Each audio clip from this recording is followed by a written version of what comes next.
नमस्कार दोस्तों, केमिस्ट्री के मोस्ट इंपॉर्टेंट क्वेश्चन देख लेते हैं। ये सीरीज हमने शुरू की है कॉम्पिटिटिव एग्जाम, नीट, आपको जो है वो नेट सेट के एग्जाम में ये क्वेश्चन जो है वो काम में आ सकते हैं।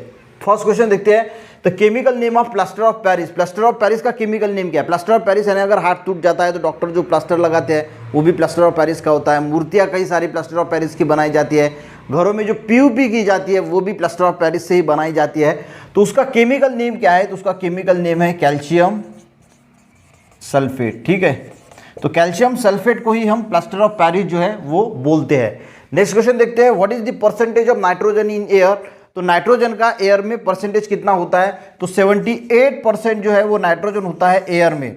अगर हम बाकी गैसेस की बात करें तो 21% होता है ऑक्सीजन का, यानी एयर में 78% नाइट्रोजन होता है, 21% ऑक्सीजन होता है, 0.9% ऑर्गन होता है और 0.1% अदर गैसेस होती है। तो ये कंपोजिशन जो है वो याद रखना गाइस कि कोई ना कोई परसेंटेज, एक तो ऑक्सीजन का पूछा जाएगा या ऑर्गन का पूछा जाएगा या अदर गैसेस कितनी होती है एयर में ये पूछा जाएगा या फिर नाइट्रोजन का पूछा जाएगा। तो आपको पता होना चाहिए कि किस गैस का एयर में कितना परसेंटेज होता है। Antacid found in drug that give relief to. जो एंटासिड टैबलेट होती है वो जो है वो ड्रग किस चीज़ से रिलीफ देती है? तो वो रिलीफ देती है जो स्टमक में हमारी जो एसिडिटी होती है या फिर एच होते हैं यानी जो दर्द होता है या फिर एसिडिटी होती है, तो इससे एंटासिड जो है वो हमें राहत देती है। नेक्स्ट क्वेश्चन देखते हैं। Browning of paper in old book is cause by. देखिए, जो पुराने बुक्स होते हैं ये ब्राउनिश कलर के हो जाते हैं। तो ये ब्राउनिश कलर के क्यों होते हैं? ये होते हैं guys due to oxidation of cellulose. जो सेल्यूलोज होते हैं इस सेल्यूलोज का ऑक्सीडेशन होता है और इसी वजह से जो पुराने ओल्ड बुक हैं ये इनके जो पेपर्स है ये ब्राउनिंग कलर के जो है हो जाते हैं।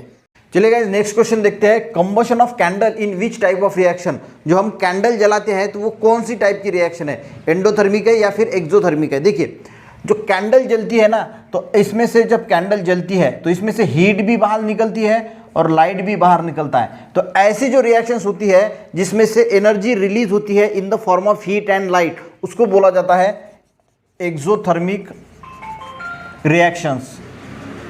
तो जब कैंडल जलती है तो उसको हम कौन सी रिएक्शन बोलेंगे? Exothermic reaction. यानी क्या होता है? Energy release in the form of heat and light. जब कैंडल जलती है तो एनर्जी रिलीज होती है हीट एंड लाइट के फॉर्म में, और इसीलिए हम जब कैंडल को जलती है या कोई भी चीज जल रही है तो उसको बोला जाएगा एक्सोथर्मिक रिएक्शन, क्योंकि उसमें से एनर्जी बाहर निकलती है in the form of heat and light.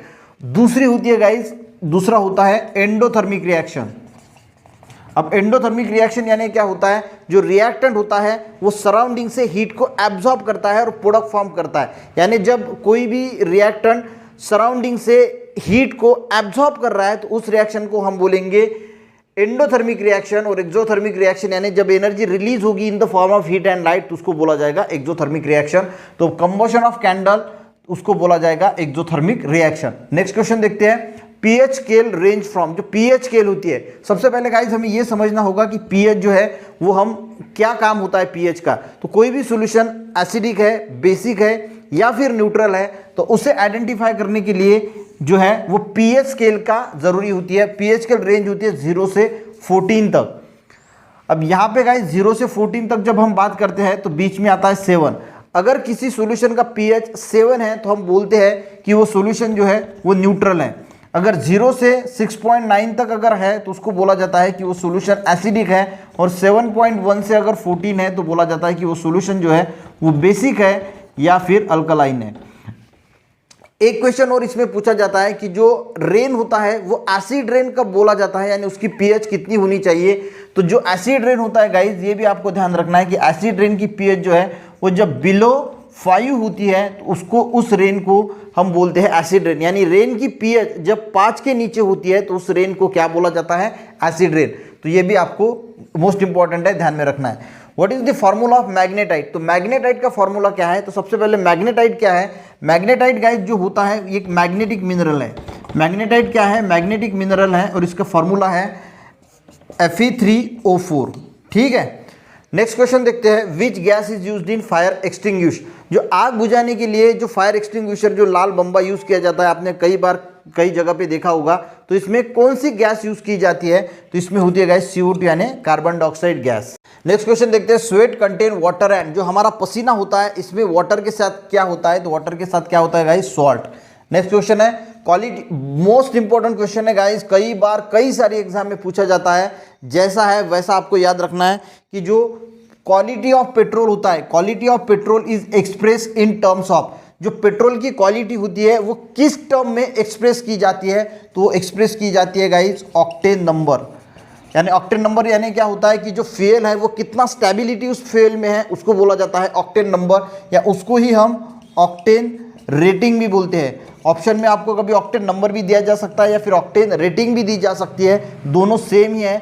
तो क्वालिटी ऑफ पेट्रोल, जो पेट्रोल मोस्ट इंपॉर्टेंट है, पूरी कहीं लिख लीजिएगा, कहीं ना कहीं किसी ना किसी एग्जाम में ये जरूर पूछा जाता है कि quality of petrol is express in terms of, तो ऑक्टेन नंबर या फिर ऑक्टेन रेटिंग से उसको हम जो है वो एक्सप्रेस करते हैं। नेक्स्ट क्वेश्चन देखते हैं, व्हाई अल्ट्रावायलेट रे यूज इन वाटर ट्रीटमेंट, जो अल्ट्रावायलेट रेज वाटर ट्रीटमेंट के लिए यूज़ की जाती है, तो वो किस लिए यूज़ की जाती है, वो यूज़ की जाती है डिसइंफेक्शन के लिए, कि वहाँ पे अगर कोई कीटाणु वगैरह है, कोई माइक्रोब्स है, तो उनको किल करने के लिए जो है वो अल्ट्रावायलेट रेज का वाटर ट्रीटमेंट के लिए इस्तेमाल किया जाता है। नेक्स्ट क्वेश्चन देखते हैं, रुदरफोर्ड स्कैटरिंग एक्सपेरिमेंट। अब यहाँ पे देखिए, जो रुदरफोर्ड ने स्कैटरिंग एक्सपेरिमेंट किया था, उसने क्या प्रूव किया था, प्रूव द प्रेजेंस ऑफ, यानी किसकी क्या प्रेजेंस उसने प्रूव किया था, तो उसने प्रूव किया था कि जो न्यूक्लियस होता है, न्यूक्लियस इन एटम, तो एटम के अंदर जो न्यूक्लियस होता है, ये न्यूक्लियस होता है, ये कौन से एक्सपेरिमेंट ने प्रूव किया था, तो ये रुदरफोर्ड का जो स्कैटरिंग एक्सपेरिमेंट है, इसने ये प्रूव किया था कि जो एटम के अंदर क्या है,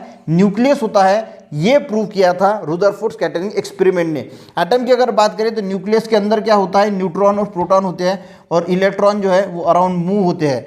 इलेक्ट्रॉन पे निगेटिव चार्ज होता है, न्यूट्रॉन न्यूट्रल होता है, इस पर कोई चार्ज नहीं होता, और प्रोटॉन पे पॉजिटिव चार्ज होता है। ये भी कई बार एग्जाम में पूछा जाता है। नेक्स्ट क्वेश्चन देखते guys, how the stains of rust on the cloth can be remove. देखिए, कभी कभी कपड़ों पे लोहे का जो जंग होता है ना, वो लग जाता है, तो वो लोहे का जंग जो है वो रिमूव करने के लिए हम किस केमिकल का यूज़ करते हैं, या फिर कौन क्या यूज़ करते हैं, तो उस पर यूज़ किया जाता है गाइस ऑक्सैलिक एसिड। यानी ऑक्सैलिक एसिड का अगर हम यूज़ करेंगे तो कपड़े पे जो लोहे के जंग का जो दाग है वो निकल जाता है। नेक्स्ट क्वेश्चन देखते हैं, what is the chemical formula of laughing gas. Laughing gas जो होती है, जो हंसाती है इंसान को, उस लाफिंग गैस का फार्मूला क्या है, तो उसका फार्मूला है N2O। ठीक है, नेक्स्ट क्वेश्चन देखते हैं, which metal is used with iron to produce stainless steel. जो स्टेनलेस स्टील होता है वो आयरन से बना होता है, पर आयरन जो होता है तो उसमें क्या मिलाया जाता है ताकि स्टेनलेस स्टील बन जाए, यानी जिसको जंग नहीं लगता, तो उसमें ऐड किया जाता है गाइस क्रोमियम। तो क्रोमियम आयरन में ऐड किया जाता है, यानी क्रोमियम प्लस आयरन क्या बनता है, स्टेनलेस स्टील। नेक्स्ट क्वेश्चन देखते हैं, which element found in chlorophyll. जो क्लोरोफिल होता है, यानी जो प्लांट पिगमेंट होता है, जिसकी वजह से प्लांट जो है वो हरे कलर की जो पत्तियां होती है, हरे कलर की दिखती है हमें, तो वो जो क्लोरोफिल होता है उसमें क्या प्रेजेंट होता है, तो उसमें प्रेजेंट होता है मैग्नीशियम। ठीक है, तो यहाँ पे हमने गाइस 16 मोस्ट इंपॉर्टेंट केमिस्ट्री के क्वेश्चन लिए हैं, जो कई बार कॉम्पिटिटिव एग्जाम, नेट सेट के एग्जाम या फिर नीट के एग्जाम में भी कभी कभी इसमें से क्वेश्चन जो है वो पूछे जाते हैं। तो अगर वीडियो अच्छा लगे तो एक लाइक ज़रूर कीजिएगा। मिलते हैं नेक्स्ट वीडियो में, तब तक के लिए जय हिंद।